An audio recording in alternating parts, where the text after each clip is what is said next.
अस्सलाम वालेकुम students, welcome to the third lecture of Excel course. आज के लेक्चर में हम पढ़ने वाले हैं वर्कशीट्स के बारे में।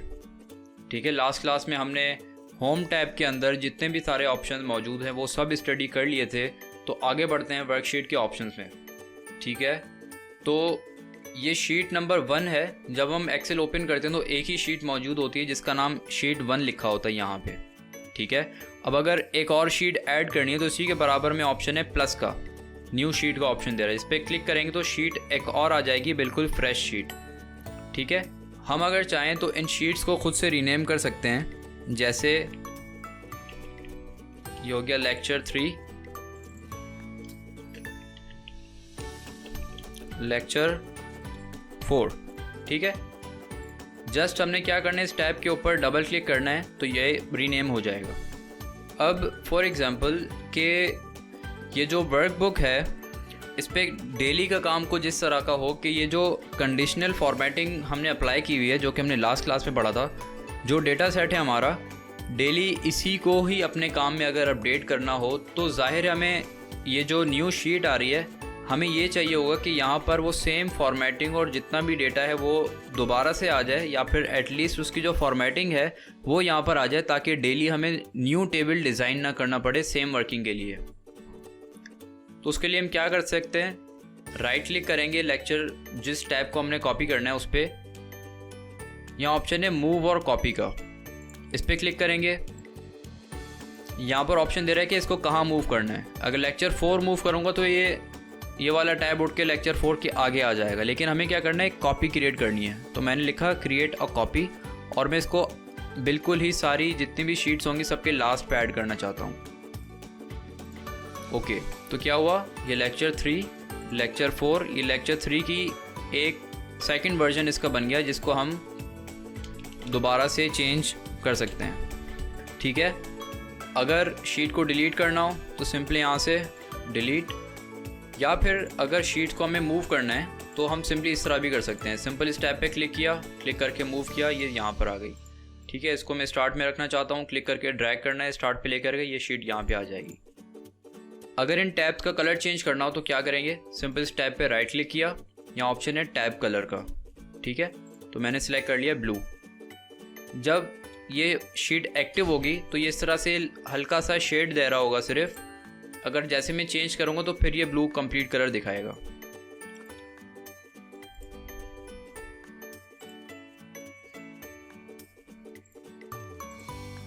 ठीक है, अब फॉर एग्जाम्पल कि यहाँ पर डेली इस तरह से शीट्स मेंटेन करने का काम हो मेरा कुछ, उसमें कोई एक वैल्यू ऐसी है जो कि मैं चाहता हूँ कि जितनी भी शीट्स हैं सबके अंदर वो वैल्यू चेंज हो जाए।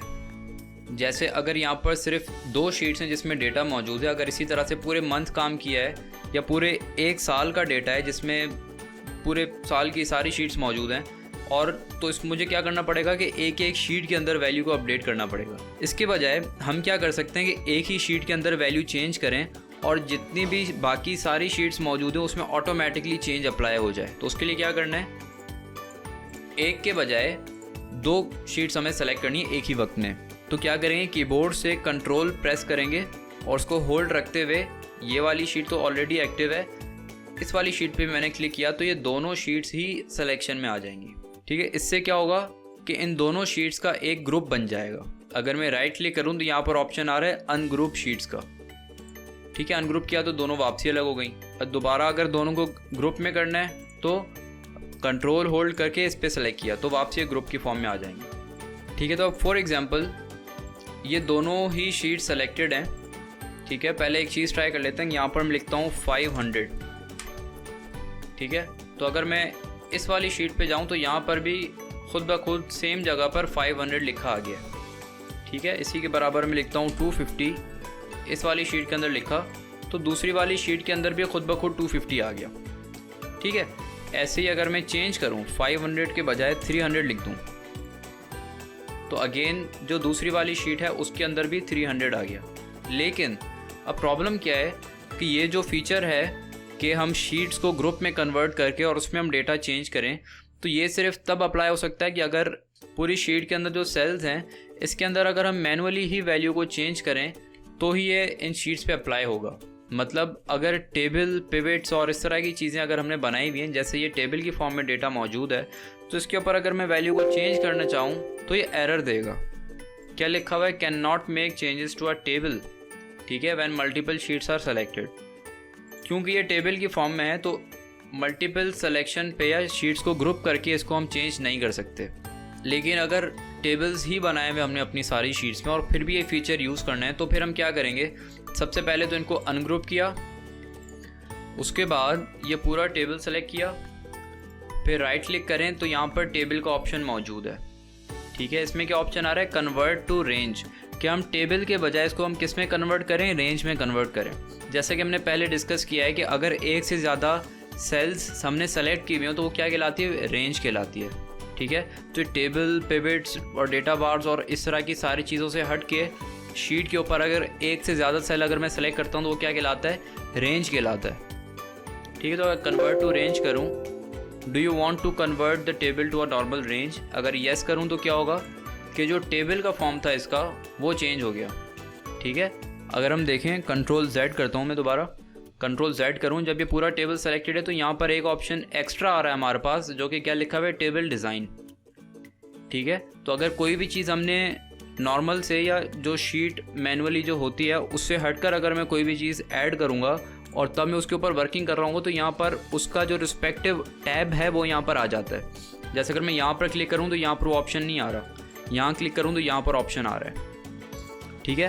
तो ये पूरा सेलेक्ट किया, राइट क्लिक, रेंज में कन्वर्ट किया, यस। तो अब देखें यहाँ पर वो टेबल वाला ऑप्शन नहीं आ रहा है, इसका मतलब ये टेबल से हटके रेंज में कन्वर्ट हो चुका है। इसी तरह इस वाले टेबल को भी हम पूरा सेलेक्ट करके right click, table, convert to range किया, यस, ठीक है। अब अगर हम इन दोनों को सेलेक्ट करें एक साथ और यहाँ पर मैं 358 को चेंज करके 400 करता हूँ तो क्या हुआ? दोनों ही शीट्स के अंदर ये 400 पे अपडेट हो गया, ठीक है। अब लेकिन अगेन प्रॉब्लम क्या आई कि अगर इस एक वैल्यू को चेंज करने के लिए जितनी भी शीट्स मौजूद हैं सबको टेबल से रेंज में ही कन्वर्ट करना है, तो सारी शीट्स के अंदर वैल्यूज़ ही क्यों ना चेंज करने भाई, ठीक है। तो इस तरह का जो ऑप्शन है वो हम आगे की क्लासेस में पढ़ेंगे, जो कि इटसेल्फ एक डिटेल्ड टॉपिक है जिसको हम अलग से पूरी वीडियो में कवर करेंगे कि डिफरेंट शीट्स के अंदर डेटा को हम आपस में लिंक कैसे कर सकते हैं। तो आज की क्लास में वर्कशीट्स के लिए इतना ही। Thank you for watching the video. मिलते हैं नेक्स्ट क्लास में। Please subscribe. अल्लाह हाफिज़।